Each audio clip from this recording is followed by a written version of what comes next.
Everything you know about medieval torture is wrong. Let's start with an image. A rusted Iron Maiden. A human-sized coffin lined with spikes, closing slowly on a screaming prisoner while a sneering executioner in black robes looks on. Yeah, that never happened. You've been lied to. The medieval world was brutal, yes, but not that kind of brutal. The Iron Maiden? A 19th century invention? The pair of anguish? Probably never used. The stretching rack? Technically real. But you're picturing it wrong. This isn't a defense of medieval justice. This is an autopsy. Because the real methods were weirder, more bureaucratic, and, in many ways, more terrifying than the fantasy. The Torture Museum. You've probably walked through a dimly lit torture exhibit at some castle-turned-tourist trap and seen an Iron Maiden, a Judas chair, or a spiked wheel labeled authentic. Here's the punchline. Most of them were made in the 1800s. During the 18th and 19th centuries, Europe went through a phase you could call medieval LARP with extra blood.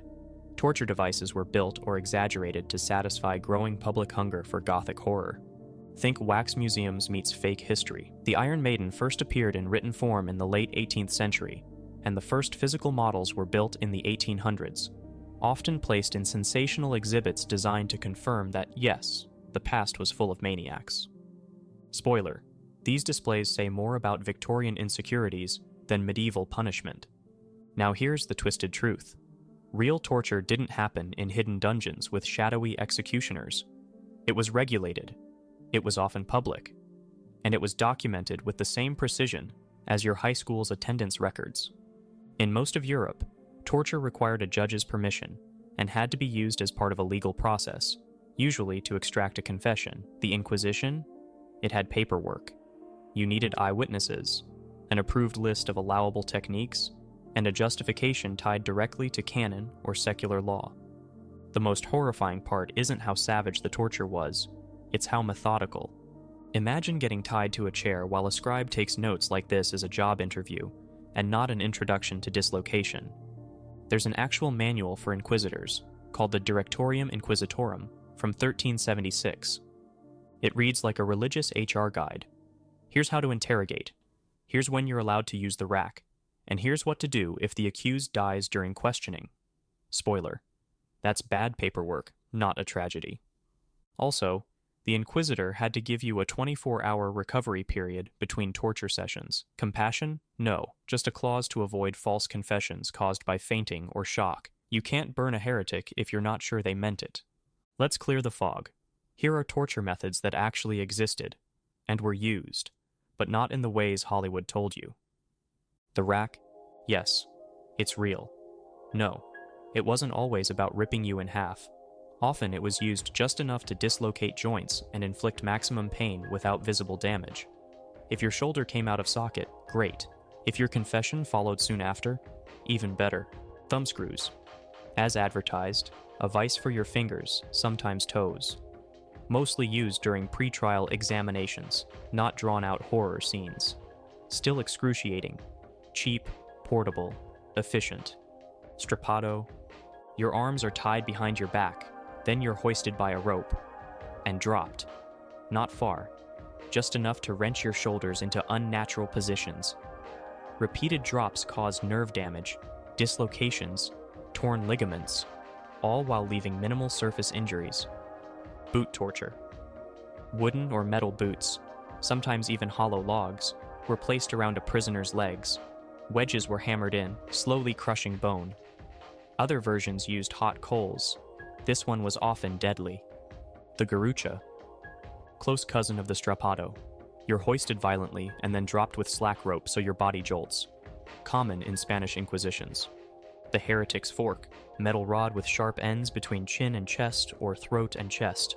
Restricts all movement. Used to prevent sleep or speech. The Spanish tickler, aka cat's paw. Handheld iron claw used to shred flesh. Not fatal. Deliberately so. Designed to mutilate while you stayed conscious. The brodequin. Seated on a bench with legs between boards. Wedges hammered between the boards and your shins. Each strike cracked bone incrementally. The pillory as torture. Beyond public humiliation, you're exposed to the elements for days. No food, no sleep, and the crowd is allowed to throw anything at you. Torture through public performance. In 1532, the Constitutio Criminalis Carolina, essentially Germany's federal law, outlined what kinds of torture were legal. There were flowcharts. Literally, you needed at least 2 eyewitnesses or half proof. Then, and only then, could torture be authorized. The accused could still be acquitted even after confessing under torture, because even back then, people understood that pain makes liars out of everyone. Now let's talk about some of the devices that probably never existed. These are the greatest hits of medieval torture that historians widely believe were fabricated, exaggerated, or hoaxes. The Iron Maiden, invented in the 1800s, no medieval use, likely built for exhibition value, not pain.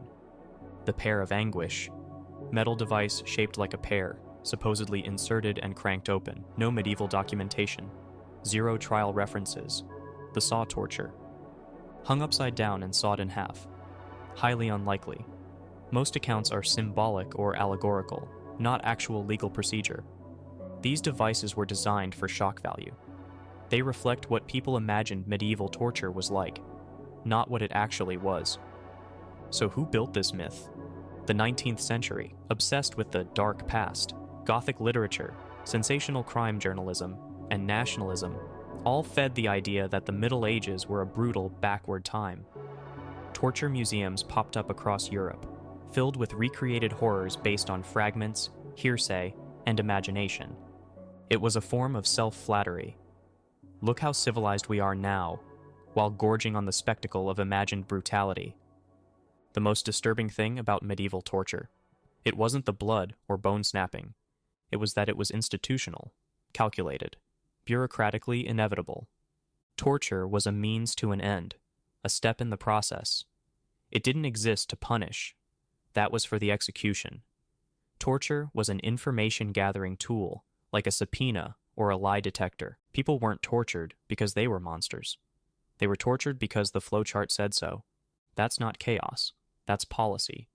And it's so much scarier than some rusty spikes in a fake coffin. So, everything you know about medieval torture? Yeah, it's mostly wrong. It wasn't Iron Maidens and evil laughter in a castle basement. It was procedure. It was law. It was torture conducted with a notary present and signed in triplicate. And the reason we believe the myths? Because the truth is quieter, slower, less theatrical, but far more disturbing. Because what's worse than being tortured by a maniac? Being tortured by someone who thinks they're doing their job. So the next time you see a medieval torture museum, ask yourself, is that a real device from the 14th century or something someone made in 1870 because they thought it looked cool? Either way, don't touch it.